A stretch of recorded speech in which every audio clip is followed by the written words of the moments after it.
el soterramiento y especialmente el intercambiador como tal cumple todo eso, mejora la accesibilidad de las personas para su proyecto de vida, para poder ir a estudiar a la universidad.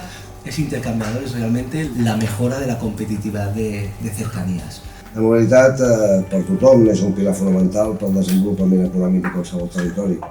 I en el nostre cas, el sistema de rodalies juga un paper absolutament crític per garantir que els treballadors i treballadores es puguin desplaçar amb fiabilitat i puntualitat. La importància d'aquest servei és encara més rellevant en zones amb alta densitat poblacional i activitat econòmica, com és la nostra regió, el Baix Llobregat i l'àrea metropolitana de Barcelona. La mobilitat dels treballadors depèn d'un servei de rodalies que funciona correctament. I aquesta baixa fiabilitat d'aquests serveis representa un obstacle no només per la mobilitat personal, sinó també per la competitivitat de les empreses. En aquest sentit, és necessari abordar un problema d'infraestructura, com t'he comentat, que arrosseguem des de fa molts anys. Per aconseguir un sistema de mobilitat realment sostenible, necessitem que Rodalies es converteixi en una opció de mobilitat robusta i de confiança. Reiterem des de l'EVA la nostra disposició a col·laborar en aquest procés de transformació i aportar tota l'experiència i coneixement de les nostres empreses per construir tots junts un sistema de Rodalies que estigui a l'alçada de la importància econòmica i social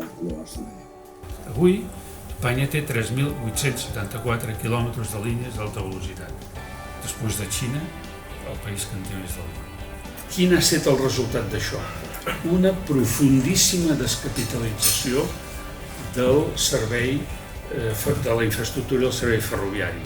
Hi ha d'haver una gestió de proximitat i, per tant, l'operador ha de tenir una autonomia total.